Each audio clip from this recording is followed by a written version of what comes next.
Coach Jones, you said. Yeah, Coach Jared Johnson, man. We were up there. Shout out to Coach Johnson, man. So he was one of the church, one of the coach, that came from Kingsbury High School. That's Clyde Wade. Clyde Wade, Uncle, yeah, Miss Wade. Shout out to Miss Wade. She's so funny on social media, man. He came over there, man. He came over there in the big ass Kingsbury pants over there to the community center, and then he tell me, "You the best player." Then he saw Boosie. Boosie, shout out to Derek Atkins, man. Boosie, you the best player.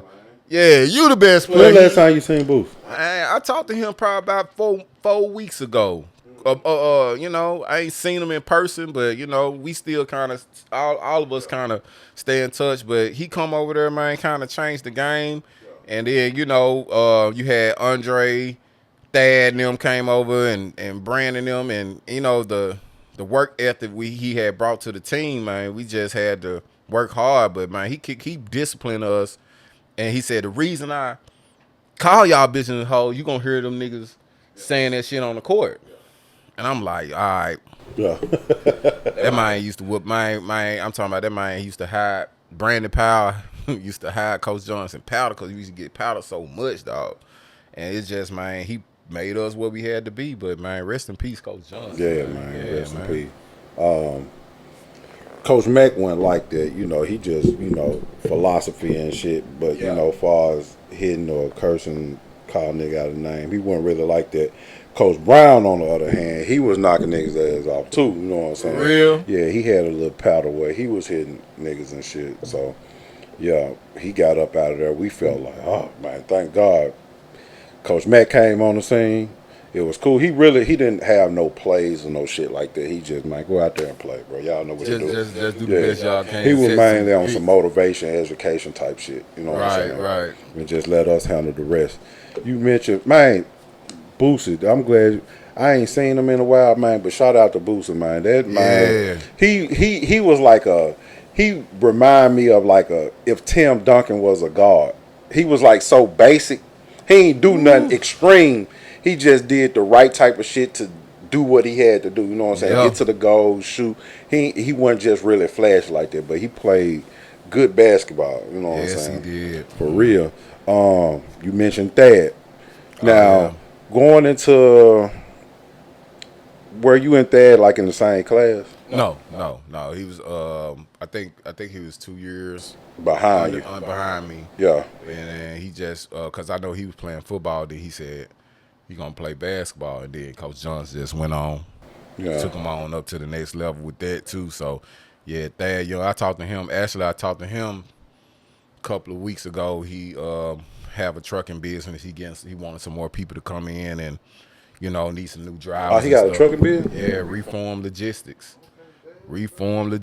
Yeah. So he been doing all those good things, but Thad is a hard-working brother, and just for him to reach out to certain guys like us, just to, hey man, can you do this? He said like, what you think about this? Can you do this? At the level he is, he's still asking questions, and like, man, he ain't no asshole. You know what I'm saying? He just take her his business, but hey, I appreciate you reaching out to T Dot. It seems like he making the right approach with his opportunity, finances and things like that. Because I remember when he first went to the league, and I was still on the rapping shit. But I was like, you ever thought about opening up a record label? And he was like, no. You know what I'm saying? He just had a dry like, nah, bro, I ain't finna play around with this shit. Like, nah, that ain't. It wasn't him. You know what I'm saying? He like, nah. He know, like, yeah, I know you rap, you read all, but I ain't got nothing to do with that. You know what I'm saying? So the trucking business sound, that shit. That's legit shit. That's real big business. Yeah, that man got his hand in everything. He worked with Northern Herb. Shout out to Northern Herb. Man, too. I just seen Herb. Man, like, that man still funny. That man played a big part in my life too, man. As far as the self-esteem. I mean, talk about it, man. Man, like you especially, you the one when I was going through the child support when I first started getting hit with that child support that shit. Goddamn child support. We got. I was up there, man. I want to kill myself. You like, man, I've been doing this since I was like 15, man. You ain't. Hit the bridge. Man, I said, man, I better hit the bridge, man. No, man. I'm done because I wasn't because I had everything. I didn't know how the system worked, Yeah. or whatever. And then I met you, and it's like you told me, calm your ass down, man. You gonna get through this. You Right. gonna, you gotta work. You gotta figure it out. Yeah. Because you said I figured it out at a certain age. You know what I'm saying? Then of course I was talking to Herb. He was like, man, you a man, you know what I'm saying, man? That's what men don't fail, men don't kill themselves, and you know what I'm saying. I had those thoughts of wanting to kill myself because I was like, what the fuck I'm gonna do with my life? I ain't making no money.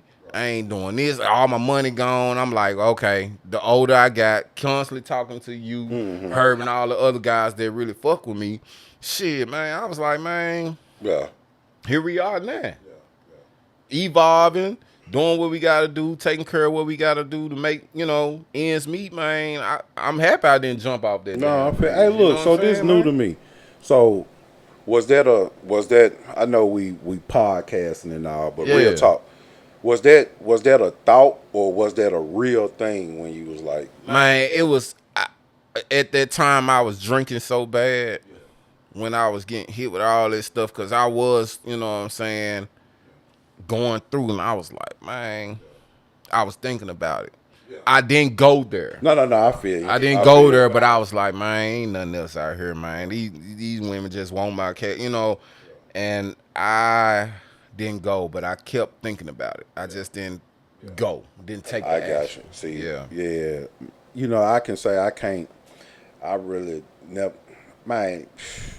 Bro, I'm robbing some banks. I'm doing something. Yeah. You know what I'm saying? Yeah, If I got yeah. that low, you know what I'm saying? I never had a thought like that. I love life. And not to Yeah. say you didn't. I get Yeah. what you're saying, but because in that moment, you ain't thinking about none Too of that young, shit. immature in Yeah, the mouth. you Yeah, I ain't didn't know thinking better. about that. Yeah. You just like, I want this shit to be over with. The pain, the depression, everything, the situation that you're going through. Yeah. You know what I'm saying? So I'm not trying to make it like, oh man, you ain't strong. Like, nah, I ain't wasn't though. I wasn't but though. you obviously you was, you still here. You know what Yeah, I'm saying? yeah, You had yeah, people yeah, talking most to you definitely. and thing, like you said, you didn't go there. But I'm just saying, that could be my low to just wild out. Yeah. It's almost like suicide because doing all the shit. I'm talking about robbing the bank. Obviously, some gonna happen. You doing shit Yeah, like you can that. shoot somebody shooting at you. You will have to take me out. Yeah, Not, yeah. you know what I'm saying. So that's Yeah. that's what I'm Yeah. mainly getting to. But bro, I'm glad you way better. You know what I'm saying. And I'm, you know what I'm saying. If any type of thoughts or whatever, and I know it ain't like that now, but bro, Nah. I'm gonna just tell you, you valuable, bro. You know what I'm Thank you, saying. bro. You valuable for real. We need you. You know what I'm saying. Yeah, man. I realized that too, man.